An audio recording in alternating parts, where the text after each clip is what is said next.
여러분, 혹시 화폐전쟁이라는 책 읽어보셨나요?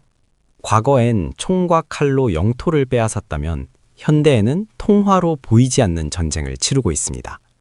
그리고 2025년 지금 그 전쟁터의 최전선은 바로 스테이블 코인입니다. 오늘 제가 가져온 보고서는 2025-2026 글로벌 규제 및 투자 전략입니다. 많은 분이 규제, 그거 재미없고 딱딱한 이야기 아니야 라고 생각하실 수 있습니다.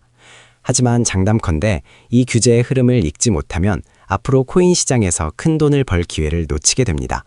왜냐하면 이제 비트코인 ETF 승인 이후 거대 자본이 들어오는 진짜 통로가 바로 이 스테이블 코인이기 때문입니다. 미국은 달러 패권을 지키기 위해 어떻게 움직이고 있는지, 유럽과 일본은 이에 맞서 어떤 방어막을 쳤는지, 그리고 우리나라는 어떤 딜레마에 빠져 있는지, 이 영상 하나로 전 세계 스테이블 코인 지형도를 머릿속에 완벽하게 그려드리겠습니다. 달러의 방어 vs 세계의 도전, 지금 바로 시작합니다. 먼저 왜 전 세계가 이토록 스테이블 코인에 열광하는지 그 기술적 배경부터 짚고 넘어가겠습니다. 현재 국제 금융 시스템의 혈관은 스위프트망입니다. 그림 왼쪽에 보이는 저 녹슨 톱니바퀴들이죠. 해외 송금 한번 해보신 분들은 아실 겁니다. 중개은행을 거치면서 수수료는 비싸고 며칠씩 걸리고 주말엔 쉽니다. 21세기의 20세기 시스템을 쓰고 있는 셈이죠. 반면 오른쪽을 보십시오. 이것이 바로 블록체인이라는 디지털 고속도로입니다. 365일 24시간 쉬지 않고 돌아갑니다. 한국에서 미국으로 100억 원을 보내는데 단 몇 초면 끝납니다. 게다가 프로그래밍 가능한 화폐, 프로그래머블 머니입니다. 돈의 조건을 걸어서 자동으로 집행되게 만들 수 있다는 뜻이죠. 여기서 핵심은 이것입니다. 각국 금융당국은 블록체인이 주는 이 엄청난 효율성을 원합니다. 하지만 동시에 통제 가능한 안정성도 필요하죠. 너무 빠르고 자유로우면 사고가 나니까요. 그래서 나온 타협점이 바로 규제된 스테이블 코인입니다. 기존 금융의 안정성과 블록체인의 효율성, 두 마리 토끼를 다 잡겠다는 겁니다. 하지만 혁신의 과정에는 항상 고통이 따릅니다. 우리는 2022년 테라 루나 사태라는 뼈아픈 역사를 목격했습니다. 당시 테라, UST는 알고리즘이라는 그럴싸한 이름으로 포장되어 있었습니다. 실물 담보 없이도 코인끼리 교환하며 1달러를 맞출 수 있다고 했죠. 결과는 어땠습니까? 신뢰가 깨지는 순간 불과 며칠 만에 시가총액 50조 원이 증발했습니다. 수많은 피해자를 낳은 비극이었지만 규제 당국 입장에서는 아주 명확한 가이드라인을 세우는 계기가 되었습니다. 바로 담보 없는 안정이란 없다는 것입니다. 전 세계 규제 당국은 합의했습니다. 앞으로 가치를 뒷받침할 확실한 안전장치 없이는 스테이블 코인을 발행할 수 없다고 못 박았습니다. 즉, 알고리즘 스테이블 코인은 사실상 퇴출 수순을 밟게 되었고, 이제 시장의 표준은 100% 준비금 의무화로 귀결되었습니다. 그렇다면 테라 사태 이후 정립된 새로운 표준은 무엇일까요? 아주 심플합니다. 발행한 코인만큼 실제 돈을 금고에 넣어둬라입니다. 규제의 핵심은 지급 준비율 100%입니다. 예를 들어 100억 개의 코인을 발행했으면 최소 100억 원어치의 안전자산, 현금이나 미국 국채를 가지고 있어야 합니다. 그래야 이용자들이 한꺼번에 돈을 찾으러 오는 뱅크런 사태가 터져도 전원에게 즉시 현금으로 바꿔줄 수 있으니까요. 또한 나 돈 갖고 있어 라고 말만 하면 안 됩니다. 매월 외부 회계법인을 통해 금고를 열어 보여줘야 합니다. 이것을 준비금 증명이라고 합니다. 이 보고서가 매달 공개되지 않는 코인은 이제 쳐다보지도 마셔야 합니다. 투명성이 곧 신뢰인 시대가 되었습니다. 이제 국가별 전략을 살펴보겠습니다. 가장 중요한 나라, 바로 미국입니다. 현재 글로벌 스테이블 코인 시장의 90% 이상이 무엇으로 되어 있을까요? 네, 전부 달러 연동입니다. USDT, USDC 모두 달러 기반이죠. 미국 정부는 이걸 아주 영리하게 이용하고 있습니다. 처음에는 코인을 규제하려고만 했지만 가만히 보니 이게 디지털 달러라이제이션을 가속화한다는 걸 깨달은 겁니다. 전 세계 사람들이 자국 화폐 대신 디지털 달러를 쓰게 되면 미국의 금융 패권은 더 공고해집니다. 더 중요한 포인트는 국채 수요입니다. 테더나 서클 같은 발행사들은 준비금으로 엄청난 양의 미국 단기 국채, T비를 사들입니다. 2024년 기준 그 규모가 약 1200억 달러, 우리 돈 160조 원이 넘습니다. 미국 정부 입장에서는 국채를 사주는 아주 든든한 큰손이 생긴 셈이죠. 그래서 미국은 민간 스테이블 코인을 제도권으로 끌어안아 디지털 달러 패권을 확장하려는 전략을 쓰고 있습니다. 미국의 구체적인 규제 움직임 중 하나로 언급되는 것이 바로 지니어스 법 같은 법안들입니다. 이름부터 거창하죠? 이 법안들의 핵심은 스테이블 코인을 투자 자산이 아닌 지급 결제용 수단으로 명확히 정의하는 것입니다.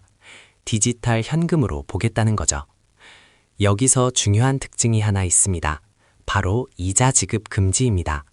코인 자체에 이자를 주면 이건 증권이 되어버려 규제가 복잡해집니다. 그래서 순수한 결제 수단으로 역할을 한정 짓는 겁니다. 발행 자격도 엄격합니다. 아무나 못 만듭니다. 은행의 자회사나 페이팔, 서클처럼 연방정부의 자격을 갖춘 비은행 기관만 발행할 수 있게 합니다. 즉, 혁신은 허용하되 돈으로서의 안전성을 최우선으로 하여 제도권 안에서 관리하겠다는 미국의 의지가 담겨 있습니다. 미국이 창이라면 유럽은 방패입니다. 유럽은 달러 패권이 디지털 세상까지 장악하는 걸 원치 않습니다. 그래서 세계 최초의 포괄적 암호자산 규제법인 미카를 시행했습니다.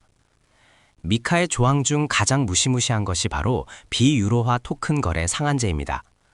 유로화가 아닌 다른 통화, 즉 달러를 기반으로 한 코인이 하루 거래 건수 100만 건, 거래액 2억 유로, 약 3천억 원을 넘으면 발행을 중단시킬 수 있습니다. 이건 대놓고 디지털 달러라이제이션을 막고 유로화의 통화 주권을 지키겠다는 선전포고입니다. 또한 발행 주체도 EU 내에서 인가받은 은행이나 전자화폐 기관으로만 제한했습니다. 유럽 시장을 노리는 프로젝트라면 이 미카 규제를 뚫는 것이 가장 큰 과제가 될 것입니다. 옆나라 일본은 어떨까요? 일본은 정말 빠르고 철저합니다. 2023년 6월 세계 최초로 스테이블 코인을 법적으로 정의하고 규제를 시행했습니다.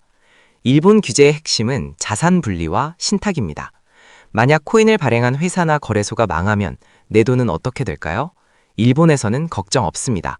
이용자의 자금은 발행사가 아니라 신탁은행에 100% 분리되어 보관되기 때문입니다. 발행사가 파산해도 내 돈은 신탁은행에서 돌려받을 수 있습니다. 투자자 보호 끝판왕이죠. 해외 코인인 USDT나 USDC가 일본에 들어오려면 일본 내 유통업자가 이 자산 보전 의무를 져야 합니다. 진입 장벽이 높죠. 대신 일본은 자체적인 엔화 스테이블 코인 JPYC 생태계를 키우는 데 집중하고 있습니다. 중국과 홍콩의 전략은 아주 영악합니다. 바로 이원화 전략입니다. 중국 본토에서는 민간 스테이블 코인을 전면 금지합니다. 대신 국가가 발행하는 CBDC인 디지털 위안화를 강력하게 밀며 통제력을 강화하고 있습니다. 자본 유출을 막겠다는 거죠. 반면 홍콩은 규제 샌드박스를 열어줬습니다. 전 세계 코인 자금을 홍콩으로 빨아들이겠다는 겁니다. 단 조건은 까다롭습니다. 알고리즘 코인은 절대 안 되고 100% 현금 담보가 필수입니다. 심지어 만약을 대비해 1, 2%의 자본금을 추가로 더 가지고 있으라고 합니다. 돈 벌고 싶으면 홍콩으로 와라. 단 우리 룰을 지켜라는 식이죠.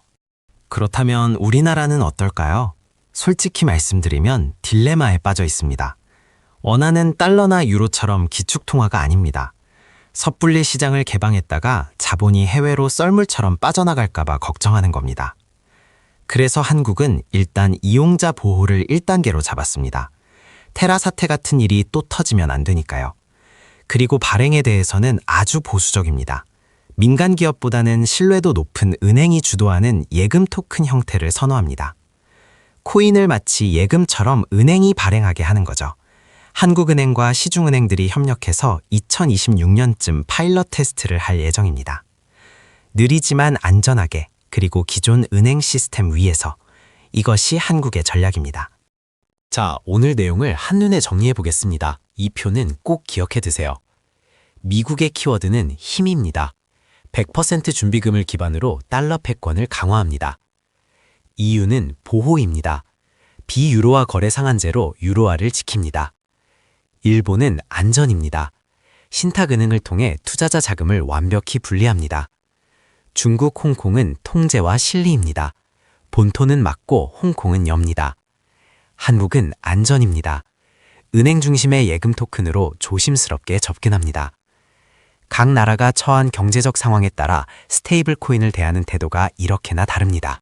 마지막으로 여러분께 드리는 실전 투자 조언입니다. 이 스테이블 코인 안전한가요? 라고 물으신다면 수익률을 보지 말고 보고서를 보십시오. DYOR, 직접 확인해야 합니다. 매월 발행되는 준비금 증명 보고서, 애테스테이션 리포트를 찾아보세요. 체크리스트는 딱 두 가지입니다. 첫째, 준비금이 발행량보다 많은가, 초과담보 상태인지. 둘째, 준비금 구성이 현금과 단기 국채 위주인가, 이상한 기업 어음 같은 위험 자산이 섞여 있다면 피해야 합니다. 스테이블 코인은 무위험 자산이 아닙니다. 아는 만큼 내 돈을 지킬 수 있습니다. 규제가 생긴다는 것은 귀찮은 일이 아닙니다. 기관 자금, 즉 진짜 큰 돈이 들어올 수 있는 고속도로가 깔렸다는 뜻입니다. 이제 스테이블 코인은 단순 송금 수단을 넘어 미래금융, 디파이의 혈관이자 국채의 주요 수요처가 될 것입니다.